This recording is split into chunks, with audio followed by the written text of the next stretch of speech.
Next question है हमारे पास यहाँ पे 3 6/17 divide by 2 7/34 minus 1 9/25 is equal to question mark square. और ऑप्शंस दिए गए हैं यहाँ पे 2/75, 2/5, 5/12, 5/3 और 2/15। तो हम यहाँ पर सबसे पहले जो मिक्स फ्रैक्शन है हमारे पास, हम उसे प्रॉपर फ्रैक्शन में कन्वर्ट कर लेते हैं, सिंप्लीफाई कर लेते हैं फ्रैक्शंस को। 17 multiply 3 51, 51 plus 6 57/17 divide by 34 multiply 2 68, 68 plus 7 75 divide by 34 minus 25 multiply 1 25, 25 plus 9 34 divide by 25 is equal to question mark square. हमने यहाँ पर ये फाइंड आउट करना है कि जो क्वेश्चन मार्क स्क्वायर है इसकी जगह क्या आएगा। तो हम इसके लिए जो हमारी लेफ्ट साइड है हम उसे सिंप्लीफाई कर लेते हैं। अब 57 divide by 17 divide by 75 divide by 34, पहले इसको सिंप्लीफाई करेंगे अकॉर्डिंग टू बोर्डमास रूल। बोर्डमास रूल में यहाँ सबसे पहले डिवीजन करते हैं हम लोग, उसके बाद माइनस करते हैं, है ना। और याद रहे हमारे पास जो राइट साइड है उसमें स्क्वायर फाइंड आउट करना है, हमने नंबर का स्क्वायर फाइंड आउट करना है राइट साइड पे।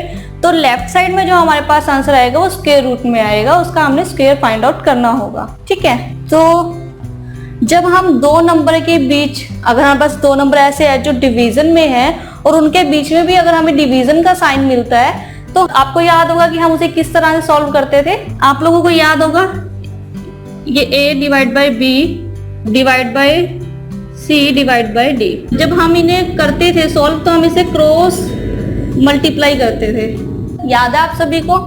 तो हम ऐसे डिवाइड करें, इतना टिपिकल करें, तो हम a मल्टीप्लाई d और b मल्टीप्लाई c ऐसे सॉल्व करते होते थे, है ना। ऑपोजिट न्यूमिनेटर और ऑपोजिट डिनोमिनेटर, हम इन दोनों को मल्टीप्लाई करते थे अपनी कैलकुलेशन को इजी करने के लिए। तो अगर आप ये याद रखते हैं, अगर आपको ये फॉर्मूला याद है, क्योंकि जो मल्टीप्लिकेशन है डिवीजन से ज्यादा आसान है, तो हम इसको कन्वर्ट कर लेते हैं a into D divide by B into C. और ये सभी पॉइंट आपको सिर्फ याद रखने के लिए हैं, ठीक है। आप इन पॉइंट्स को याद रखिए ताकि आप पेपर में कम टाइम यूज कर सके। तो सिंपल वे में मैं आपको ये कह दूं कि यहाँ पर जो डिवीजन का साइन है हम इसे मल्टीप्लाई कर देते हैं और जो सेकंड नंबर है हमारे पास हम इसे रेसिप्रोकल कर देते हैं, उल्टा कर देते हैं। यानी कि 57 divide by 17 multiply 34 divide by 75 minus 34 divide by 25 is equal to question mark square. Okay, अब ये 2 पे कटता है यहाँ से। अब नीचे जो हमारे पास एलसीएम है वो 75, हम इसे भी सिंप्लीफाई कर लेते हैं। और 75 तो 57 मल्टीप्लाई 2, 57 मल्टीप्लाई 2 144 माइनस 25 को 75 को 25 से डिवाइड करेंगे 3 और 3 को 34 से मल्टीप्लाई करेंगे तो 102। अब अगर हम इन्हें माइनस करें 12/75, ठीक है। अब 12/75 3 के टेबल पे 3 4 12 और 3 20 75, तो 4/25 हम लोगों के पास स्क्वायर रूट फाइंड आउट हुआ है। अब हमें इसका स्क्वायर निकालना है, तो इसका स्क्वायर क्या होता है। अब आप ये याद रखिए कि जो हमारे पास ये आया है 4/25 ये राइट आंसर नहीं है, क्योंकि हमें राइट साइड पे क्वेश्चन मार्क का स्क्वायर फाइंड आउट करना था, है ना। तो इसका स्क्वायर रूट क्या होगा, मतलब कि जो नंबर हमारे पास यहाँ पर आया हमने इसका स्क्वायर रूट फाइंड आउट करना है ना।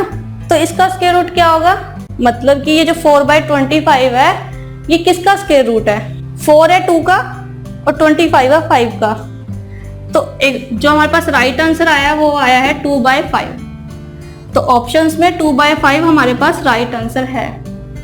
तो जो क्वेश्चन मार्क की जगह आएगा हमारे पास यहाँ पर आएगा 2/5, ठीक है। तो आप इन पर अच्छे से प्रैक्टिस करिए और इन ट्रिक्स को इजीली याद रखिए। हम लोगों ने यहाँ पर डिवीजन को मल्टीप्लाई में कन्वर्ट किया, सिंपली याद रखने के लिए आप ऐसे भी याद रख सकते हैं कि जो डिवाइडर निशानों से मल्टीप्लाई में कन्वर्ट किया और जो सेकंड टर्म है हमारे पास हमने उसको रेसिप्रोकल कर दिया, है ना। a/b है तो उसको b/a कर दिया। ओके,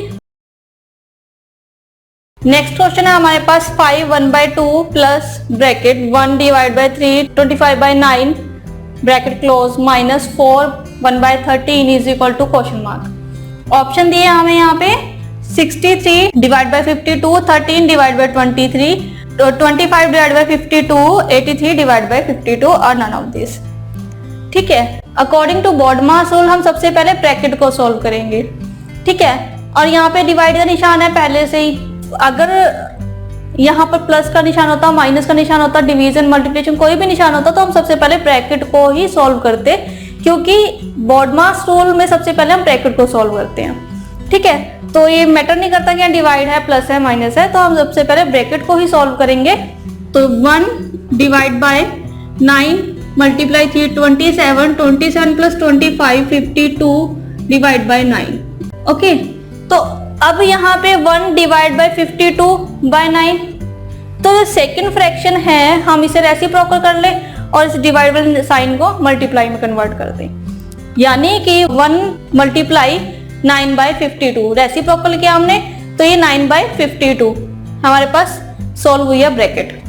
ठीक है, हम इधर भी सॉल्व कर लेते हैं। 2 multiply 5 10 plus 1 11/2 minus 13 multiply 4 52 plus 1 53 divide by 13 is equal to question mark.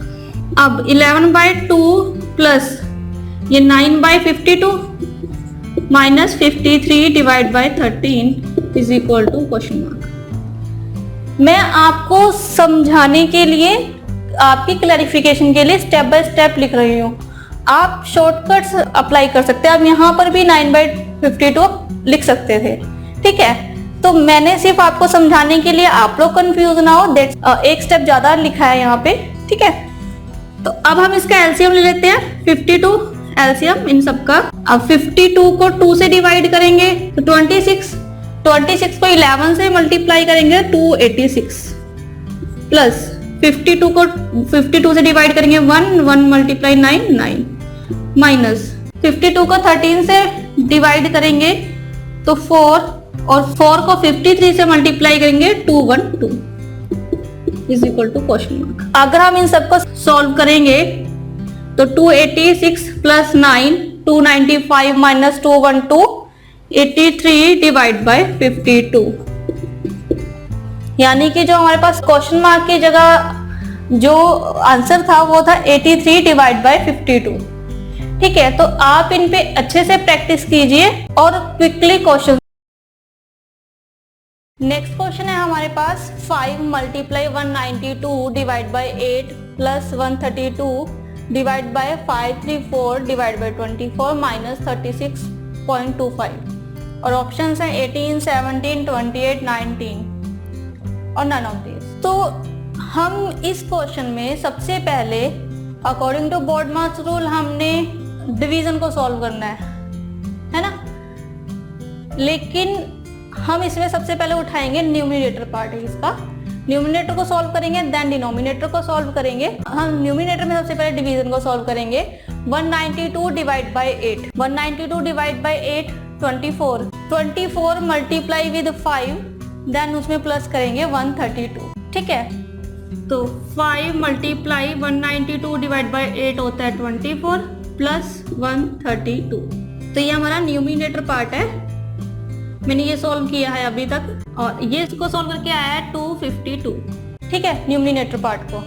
अब हम डिनोमिनेटर को सॉल्व करते हैं। 534 डिवाइड बाय 24। अब 534 को 24 से डिवाइड करेंगे तो टिपिकल है ना, तो हम स्प्लिट कर ले 534 को। 24 से डिवाइड करने के लिए हम 534 को स्प्लिट कर रहे हैं। हम 534 को स्प्लिट किस में कर रहे हैं? 528 divide by 24 plus 6 divide by 24। 528 को 24 से डिवाइड करेंगे तो ये 22 प्लस 6/4 1/4, तो 1/4 होता है 0.25। तो इसको सॉल्व करके आया 22.25। ठीक है, तो सेकंड पार्ट ये आया 22.25 माइनस 36.25। तो अगर हम इसको सॉल्व करेंगे ये आएगा 14। ठीक है। अब 252 को 14 से डिवाइड करेंगे तो आएगा हमारे पास 18, यानी कि इसको सॉल्व करके हमारे पास जो आंसर आया वो आया 18। तो हमारे पास राइट आंसर है 18। तो आप इन रूल्स पर अच्छे से प्रैक्टिस कीजिए ताकि आपकी स्पीड भी बन जाए और आप क्विकली क्वेश्चंस को सॉल्व कर सकें।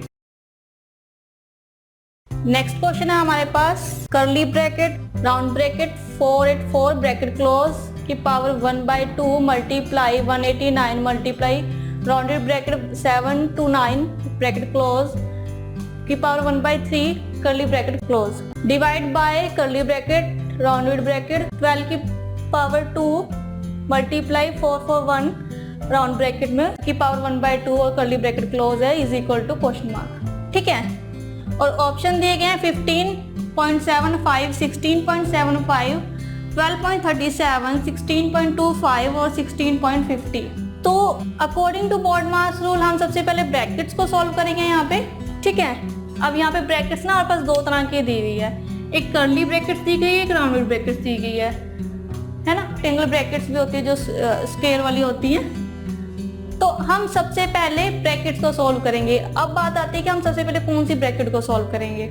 सबसे पहले हम राउंडेड ब्रैकेट को सॉल्व करेंगे, जो कर्व्स ब्रैकेट्स है हमारे पास हम उनको सॉल्व करेंगे। उसके बाद रेक्टेंगल ब्रैकेट्स को सॉल्व करेंगे और उसके बाद कर्ली ब्रैकेट्स को सॉल्व करेंगे।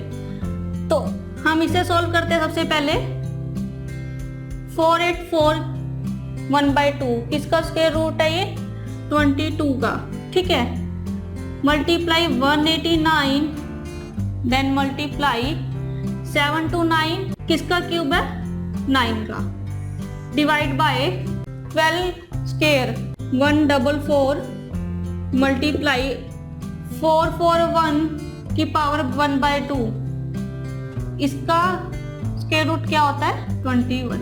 अब ये ऐसे देखने में कितना टिपिकल लग रहा है, लेकिन मैंने इसको इस तरह से लिखा है तो अब इसको सॉल्व करना इजी हो गया है ना। तो अब हम इसे डिडक्ट कर लेते हैं, जो इसमें से डिडक्ट होता है ये 16 पे जाएगा, ये 21 9 पे, एंड ये 2 के टेबल पे जाएगा 11 और 8। तो ये हुआ 11 मल्टीप्लाई 9 डिवाइड बाई 8, यानी कि 99 डिवाइड बाई 8। 99 को अगर हम 8 से डिवाइड करेंगे तो ये हमारे पास आएगा 12.375, यानी कि जो हमारे पास राइट आंसर है वो ऑप्शन 3 है। तो आप यहाँ पर देख रहे हैं कि अगर आप क्वेश्चन को और सिंपल वे में लिख लेते हो तो उसे सॉल्व करना और आसान हो जाता है ना। तो हम यहाँ पे सबसे पहले हमने यहाँ पे ब्रैकेट्स को सॉल्व किया है, इतने टिपिकल फॉर्म में लिख रखा है इसे, यहाँ पे क्वेश्चन को हम इसे सिंपल वे में लिख लिया। ठीक है, और उसको सिंप्लीफाई कर लिया और राइट आंसर फाइंड आउट कर लिया। तो आप भी अपने अकॉर्डिंग क्वेश्चन को मॉडिफाई कर सकते हैं और राइट आंसर को फाइंड आउट कर सकते हैं।